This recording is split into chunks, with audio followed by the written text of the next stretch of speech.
Well, hello and welcome to the Informed Traveler Podcast, a weekly travel podcast where our goal is to help you become a more informed traveler. I'm your host, Randy Sharman. Only a few weeks now until we turn the page from 2025 to 2026. So on this week's show, travel expert Onanta Forbes joins me to look back on the year and review some of the top travel stories of 2025. And then we'll head to the state of Tennessee to learn what kind of traditions and celebrations they have during the holidays. But first, let's kick things off chatting with travel expert Onanta Forbes, who joins us each week to discuss some of the travel news and travel trends. You can follow her adventures on Instagram, Facebook, and X at Onanta Forbes. OnantaForbes.com is her website. Hello, Onanta. Hey, how are you? I'm well, thank you. Tis that time of year to do a year in review. Some of the stories, the travel stories, to me, there wasn't really any big blockbuster story. You know, there was the ongoing story about travel to the U.S., and what I call the unpredictability of travel, because we had a lot of labor unrest here in Canada. And then there was Hurricane Melissa. Those are some of the ones that stood out for me. How about you?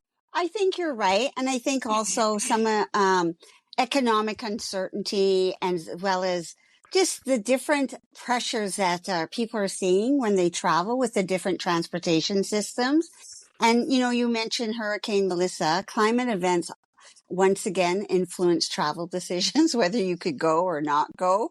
I think, you know, Jamaica is a very popular destination for Canadians, and that one probably hit hard or hit home because the island remains a top winter destination. But you know, now it's open and actively welcoming Canadian visitors, so it does underscore, I guess, rebuilding, which is just normal in travel. Well, yeah, I think these are just sometimes just normal things, especially weather events. You know, the politics behind the U.S. travel, and even the economics, because our Canadian dollar certainly isn't doing well against other currencies, and the whole labor unrest thing too, which that could pop up at any time as well. Well, definitely, if you notice the ads on TV with the WestJet flight attendant strike, and then Air Transat just dodged a bullet with their pilot strike. So definitely, I think people are just going to have to realize that's just part of the landscape now. And also just think about buying travel insurance, because that will help you with trip interruption or disruption or cancellation, and gives you peace of mind that if you have to move on a dime, you can. Well, exactly. And we constantly talk about travel insurance and the importance of it, not just for trip cancellation and interruption, but also for the medical part. Right, absolutely. And I think other things that are a growing concern, especially in Europe and Asia, is over tourism. And Europe and Asia are two regions that are heavily favored by Canadian travelers. And so our popular destinations include Amsterdam, Greece, and Japan, which have introduced visitor caps, new regulations, and tourist taxes in their effort to manage congestion and protect local communities. So these measures may have Canadians rethinking when they go, the destinations and their travel styles, especially if you're going for a longer term. Because I know in Europe, say the Canary Islands, they're not loving us with you know, tourist go home ads or you know, just different things. So you may want to look at secondary cities, or maybe slower paced itineraries, but that is a consideration because nobody wants to pay good money to be yelled at. Well, that's for sure. And it is that conundrum, right? Like destinations want tourism, they want the tourism dollars, but only to a certain point, and then it becomes diminishing returns. Absolutely. And so that was one of the trends of this year, as well as you mentioned, air travel within and beyond Canada. It's it's still a major pain point in 2025. You know, you get the delays, you get the staffing shortages, you get the congestion at major hubs such as Toronto, Pearson, or Vancouver, Montreal. That really tests travelers' patience. There's also, whether you know or not, if you really kind of pay attention, there's rising airport fees and airfare costs, Hmm. which, strain people's budget. And also looking at calls just on a government level for regulatory reform and improved passenger protection, because um, there are times where you believe, and rightfully so, that you should get compensation, but it's not always the case. So think about that too. And I guess one of the biggest things in travel is have a plan B. Well, exactly. And through all of that, people still want to travel, obviously, because over tourism is still a problem. So, regardless of all the troubles and trials and things people go through to get somewhere, they still want to go. Absolutely. And they should go. Life's too short. It can change on a dime. So let's go. If you can, like, obviously, if you financially can and you have the time and the resources to do it, because definitely politics also shape travel patterns. Like under the U.S. administration, there's been changes, and some rhetoric regarding, different things that certainly dampen Canadian travel to the U.S. You Hmm. see that cross-border trips have declined. A lot of Canadians are looking overseas or maybe even closer to home. Economic uncertainty, including recession fears and global tariff disputes.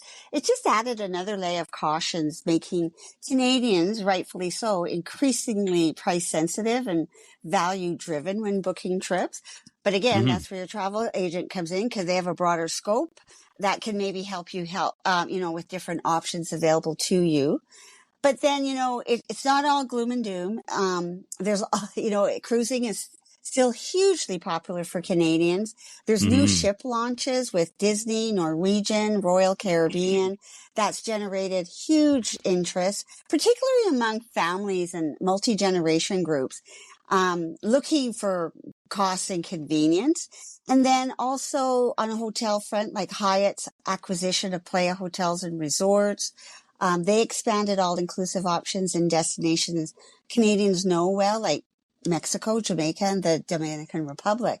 So I think, in summary, travel in 2025 required Canadians to be more strategic, maybe, and planning with Hmm. greater care, flexibility, and just awareness of what's going on in the world. And like you said, Canadians continue to prioritize travel. They just adapt. And that's how we have to, Well, right? Because part of that adaptation too, and it goes back to your point of it's not all doom and gloom, is that travel to Canada was quite good this year, and a lot of Canadian tour operators and destinations were quite happy with the results. well, our Canadian dollar goes a long way for Europeans and even US people coming here. So yes, so domestic within Canada, I believe, and stats will show that it's probably has grown in certain destinations, and just the attractiveness of our country. Well, not only because economically, but just because we have a lot to offer. Well, we do. That is for sure. Now, on a personal level, our listeners will know that you did a lot of traveling. What was your highlight in your travel adventures this year? And there's a lot to choose from, so it's a tough question, I think. It's a good question. And that, you know what? First of all, I just want to say how grateful I am and blessed I am that I was able to explore the world. Because as I say, it's nice to be able to do that and to do it when we can. I would say one of our highlights would be at the beginning of the year when we started our long stay journey, escaping winter months, and went to Australia. Australia is a great destination to explore because it's easy. It is a big country, just like Canada. You do have to plan accordingly. But for us, like Canadians, the language is easy. It's English. It's easy to drive. It's, there's so many different cities that you can visit, including their island of Tasmania, and the people are really quite lovely, whether it's the indigenous Aboriginal people, the Australians just in general, very warm, very welcoming. Our dollar did well there. and, got to do different modes of travel, whether it was train or driving a car or just enjoying the local, public transportation, easy to get around. So I'd have to say the sun and the surf and the people of Nice. Australia. Yes. Nice. Very nice. And you? What about you? What did you Well, I enjoy? I bucked the trend that I went to the U.S. a lot. So, and we never get into politics here. It's one of those things, and I think we said before, if you don't want to go to the U.S., don't. That's fine. No judgment. And if you do, that's fine too. No judgment. And so I did. I've always wanted to go to. I'm a big Civil War buff, history buff. And our visit to Charleston, South Carolina was amazing. Got to visit Fort Sumter where the Civil War started. So it was amazing to see that. Also, the highlights were Chicago, Louisiana, to taste some of the great food of Louisiana. So yes, I and it was nice to go to the United States and just see for yourself rather than just Yeah. read the headlines and listen to the rhetoric. Yes, and I know we're in media, but sometimes media can be a little maybe over dramatic. So it's nice.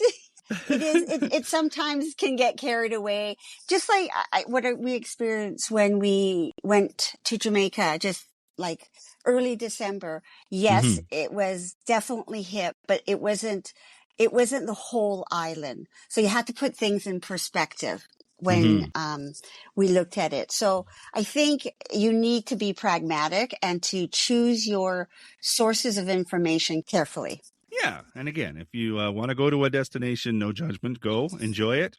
You may never get another chance to do it. So, like you say, go just travel, just go and do it and learn and experience it for yourself. Absolutely. Yes. So that was 2025. Here's to an exciting 2026 ahead, and we'll talk about some of the destinations on next week's show. Best places to travel for 2026. So Onanta Forbes is a travel expert. You can follow her on Instagram, Facebook, and X at Onanta Forbes. OnantaForbes.com is her website. Merry Christmas, Onanta. And to you, enjoy the holiday season.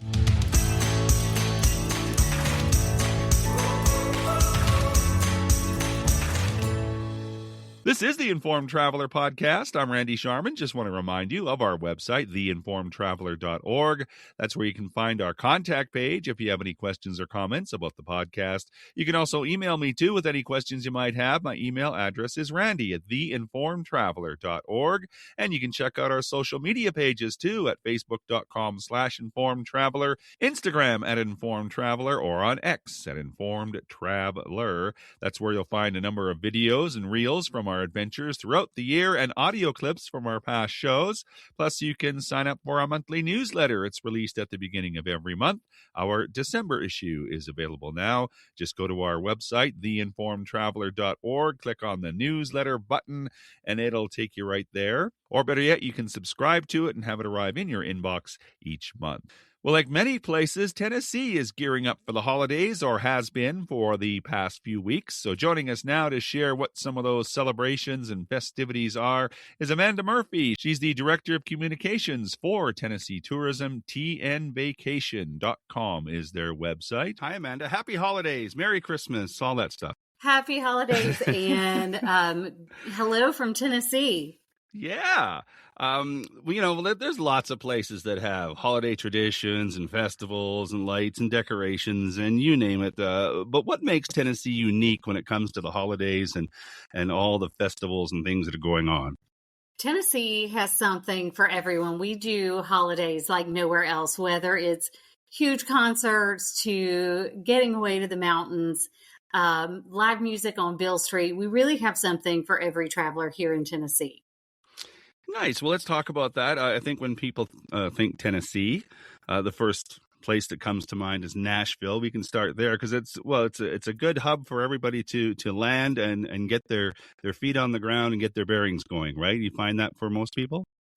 Nashville is a great, easy destination. The great thing about Nashville is it's connected. The airport here is one of the fastest growing airports in the nation, and we've got lots of new direct flights. So you can get here from virtually anywhere in the world with a lot of ease these days. So yes, it makes sense. You might start your trip in Nashville.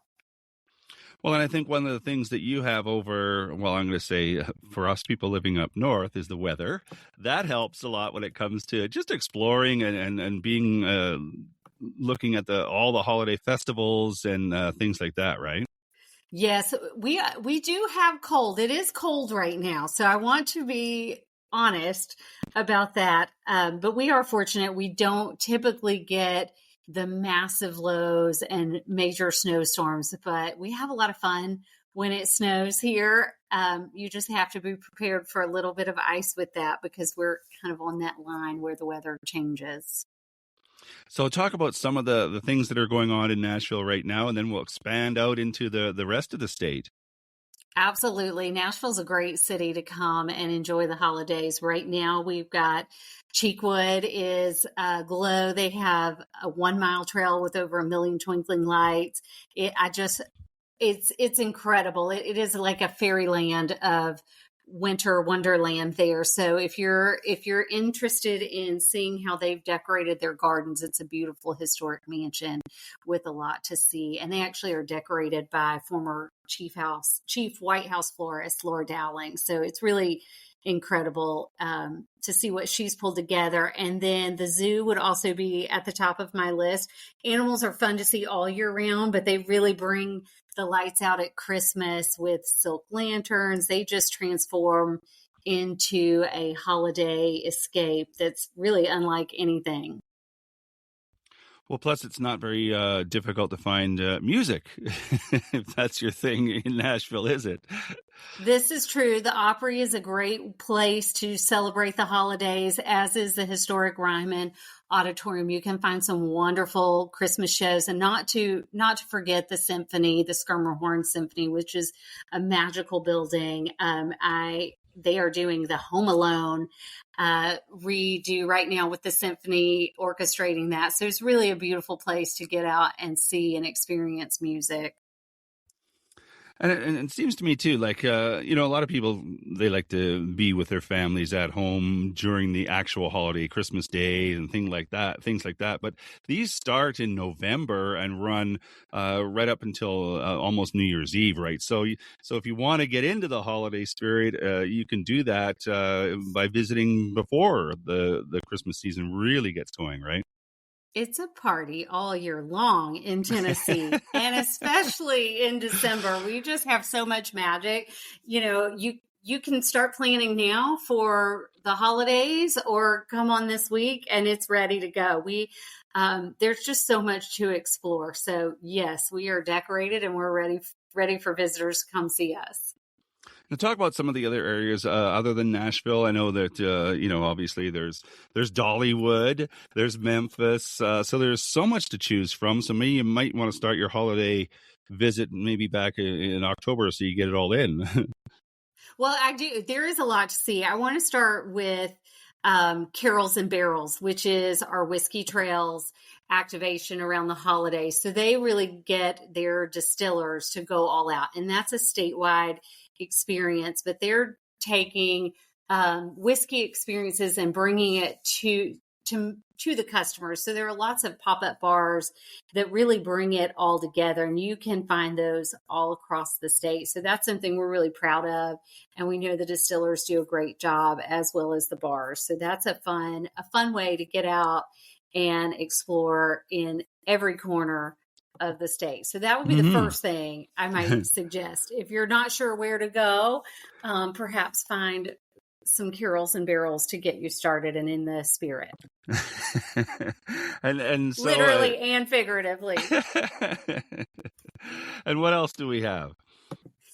You could head over to Memphis, Bill Street, live music. You get live music all year long.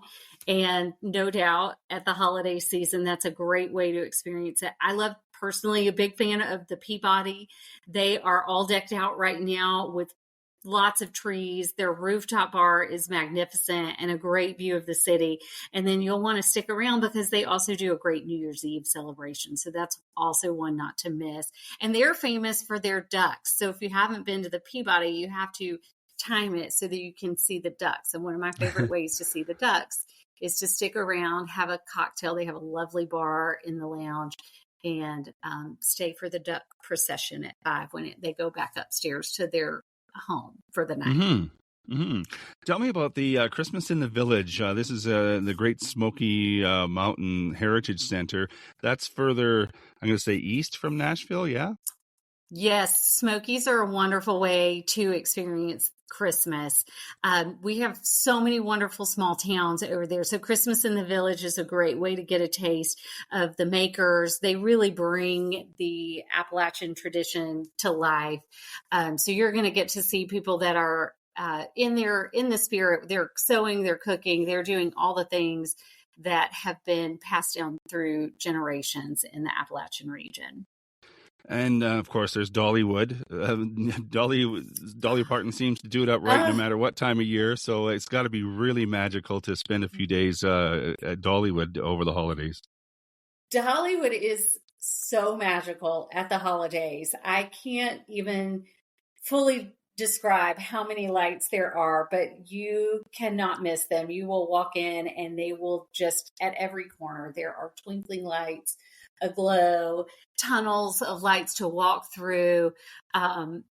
What's great about Dollywood is there's truly something for everyone. This time of year, we get families from generations that will show up, whether it's from young to old. There is something for everyone. So the holidays are really special at Dollywood. You can sense her touch on it, and it's just magical. But you have to have some of Dolly's world famous cinnamon bread. There's no better time to have her cinnamon bread than at that Christmas. Sounds good. It's lovely. Yeah. Okay, Chattanooga now. Oh, Chattanooga is also magical. Like, I have so many favorites. I feel like I just keep going on and on. I'm like, oh, that's magical too. But I was actually just at Rock City a few weeks ago. They are completely decked out. So Rock City is an outdoor experience, but they really nail it at the holidays. It is a magical place. You don't want to miss their lights. It is glowing trails and gnomes and just all the things that make the holiday season magical. They've got, once you get about to the halfway point at Rock City, there's a restaurant. They've got some themed beverages, and you can have a meal overlooking the mountainside. It's simply magical. When I was there, someone was paragliding by us and waving at us as we ate lunch. So it really is a magical experience. And they keep Miss Ruby Falls, which is also wonderful all year round, but they really bring out the extra joy at the Christmas celebration. And it seems to me like if you really were planning something like this, you could spend a couple of days in Nashville, and then, I suppose the best thing to do is rent a car and just explore these places, right? Yeah, if you're comfortable driving, renting a car is a great way to do it. There are ways to explore the state now that don't require a car rental, but I think you need about 2 to 3 weeks to really hit it all. So come at the beginning of December and just go ahead and make it a month-long celebration if you can. So now getting back to the driving thing, are there planned tours where you could just sign up for a tour and hop on and not have to worry about that? Absolutely. There actually is a bus service now from Nashville. If you're flying into Nashville, you can hop on the bus. They will take you straight to Dollywood, which is great. It's just a couple hours on the road. And they will drop you at Dollywood and make sure you have a magical day and then get you back. Then we have some great tour companies. Mint Julep is one in Nashville as well that does a lot of themed tours, and we'll make sure that you get to experience all the fun and joy of the season. Let's talk about New Year's now. What are some of the New Year's traditions that you would find, I don't know, in a typical home in Tennessee? Well, New Year's is a big deal in Tennessee. It really brings our music to life. So you're going to find a lot of big celebrations in Nashville and Memphis. And then because we are an outdoor destination as well, a lot of people like to just have a cozier night, maybe get out to one of our state parks or one of our national parks and have a quieter experience so that they're ready to bring in the New Year's Eve with a hike. Now, looking into the new year, 2026, is there anything that catches your eye that you might want to mention that people put on their calendar and maybe plan a trip then? Oh my goodness, 2026 is shaping up to be another incredible year for Tennessee. We talked a little bit about Dolly Parton's magical touch at Dollywood. She's got more magic lined up for us in 2026. Her new Songteller Hotel is opening in Nashville. They're already taking reservations. That is aiming to be a summer opening in 2026. And then she'll have a new museum in there as well. So we're really excited about that. 2026 is also what I would consider the year of food. We just got 36 Michelin recommendations and stars across the state at various restaurants at all levels. So I think 2026 is the year I would say you need to eat your way through Tennessee. Food, music, festivals, it sounds like a lot of fun. We have a lot going on. It's a great time to come see us. Well, people can check out your website, tnvacation.com. Amanda Murphy is the Director of Communications for Tennessee Tourism. It was a real pleasure chatting with you, Amanda, and happy holidays. Thank you so much, Randy. Happy holidays to you as well. And that is our show for this week. If you have comments or questions, we'd love to hear from you. If you have a show idea, send that along as well. My email is randy@theinformedtraveler.org. And if you like what you heard, tell a friend. You can check out our website too at theinformedtraveler.org. In the meantime, thanks for listening, travel safe, and be an informed traveler.